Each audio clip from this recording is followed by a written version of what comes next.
Hello everyone, কেমন আছেন সবাই? মাইক্রোসফট ওয়ার্ড কমপ্লিট মাস্টার ক্লাসের নতুন পর্বে আপনাদের সবাইকে স্বাগতম। আজকে আমরা দেখব কিবোর্ড পরিচিতি। এর আগে গত পর্বে আমরা দেখেছিলাম মাইক্রোসফট ওয়ার্ডের হোম মেনুর বা টেক্সট ফরম্যাটিং, প্যারাগ্রাফ গ্রুপ বা ইত্যাদি পর্ব। এগুলো নিয়ে আমরা বিস্তারিত আরও পরে আলোচনা করব।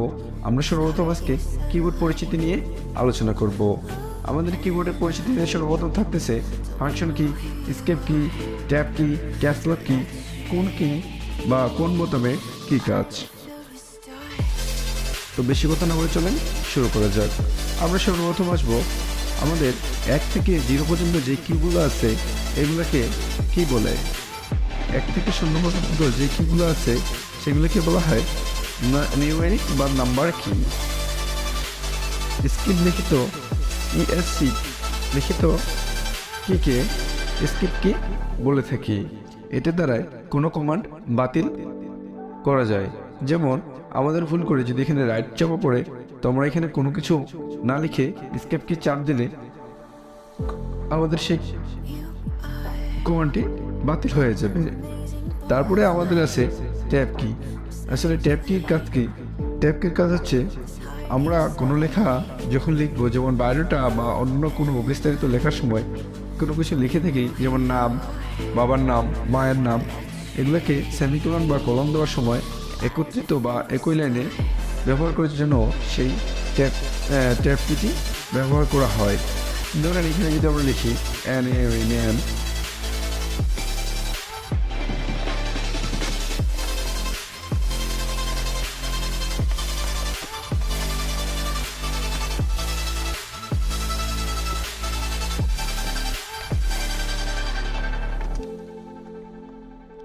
তো দেখেন আমাদের এই কলমগুলো বা একটা একত্রের ক্ষেত্রে আমরা যদি স্পেস ব্যবহার করি তাহলে আমাদের সেটা সামঞ্জস্যপূর্ণ বা সমান হবে না।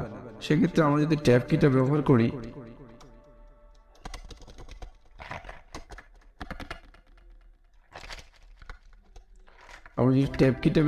তাহলে আমাদের এই কলমগুলো একবারে সমান হয়ে থাকবে বা লেখাটা সৌন্দর্যময় হয়ে উঠবে।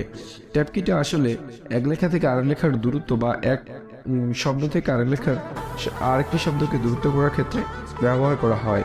একবার ট্যাব কি প্রেস করলে আমাদের লেখা ½ ইঞ্চি সরে যায়। তারপরে আমরা আসি ক্যাপস লক। আসলে ক্যাপস লকটা কি?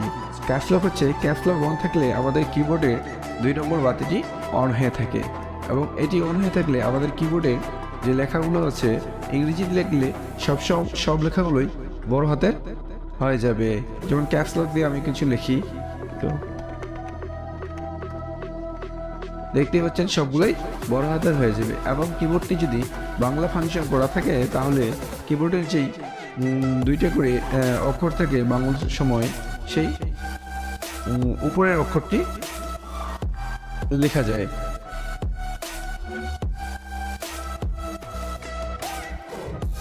এবং কিবোর্ডের যদি 2 নম্বর লাইটটি অফ থাকে, অর্থাৎ ক্যাপস লক যদি অফ থাকে, তাহলে আমাদের শিফট চাপে ধরে সেই উক্ত অক্ষরকে চাপ দিলে সেই লেখাটি বড় হাতের হবে।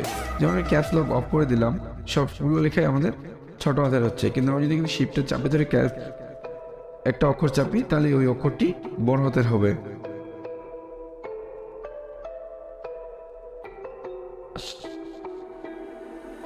তারপরে আসি আমাদের হচ্ছে টাইপ রাইটিং কি। আমাদের টাইপ রাইটিং কি হচ্ছে আমাদের কিবোর্ডে এ থেকে জেড পর্যন্ত যতগুলো অক্ষর আছে সেগুলোকে বলা হয় টাইপ রাইটিং কি। তারপরে হচ্ছে আমাদের এন্টার কি। আসলে এন্টার কি এর কাজ কি? এক লাইন থেকে পরের লাইনে যেতে আমাদের এন্টার কি ব্যবহার করা হয়।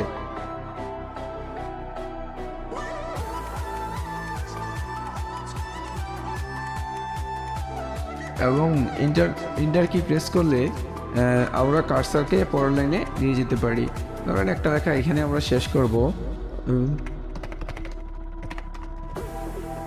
আমাদের এখন নিচের লাইনে যাওয়ার দরকার, তো আমরা এন্টার চাপ দেব। তাহলে আমাদের যতবার আমরা এন্টার চাপ দেবো ততবার আমাদের কার্সারটা এক লাইন করে নিচে যাবে।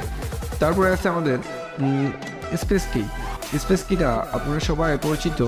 আমাদের কিবোর্ডের সবচেয়ে বড় যে বারটা আছে বা যে কি বোতামটি আছে সেটাকে বলা হয় স্পেস কি। সেই স্পেস কির কাজ হচ্ছে এক শব্দ থেকে বা এক অক্ষর থেকে আরেক অক্ষরের দূরত্ব বা এক ওয়ার্ড থেকে আরেক ওয়ার্ডের দূরত্ব।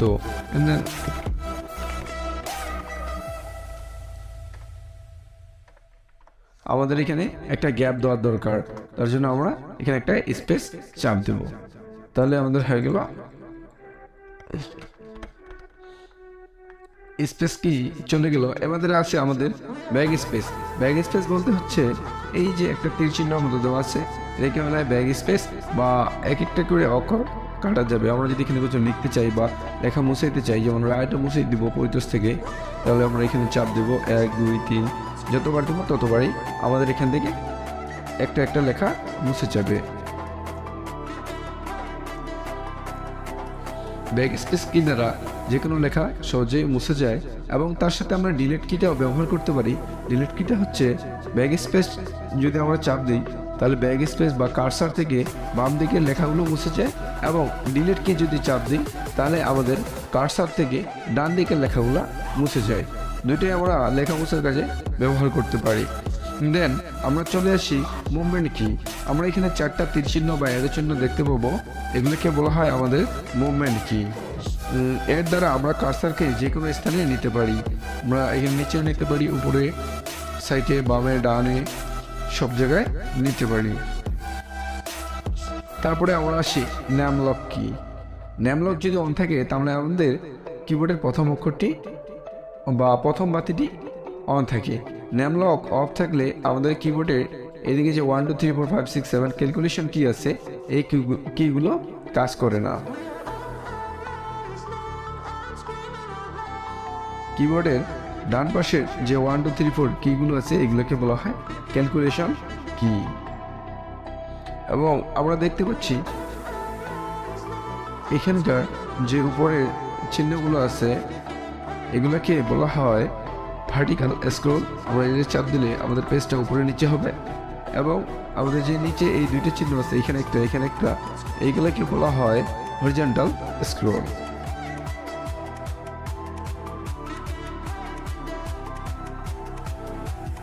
তো তারপরে আছে আমাদের কন্ট্রোল কি। কন্ট্রোল কিটা হচ্ছে আমরা যদি কোনো কমান্ড বা কোনো শর্টকাট কিবোর্ডের সাহায্যে করতে চাই, তাহলে সেই কন্ট্রোল চাপা ধরে উক্ত কমান্ডের প্রথম অক্ষরটি চাপ দিলেই আমাদের সেই কমান্ডটি কাজ করবে।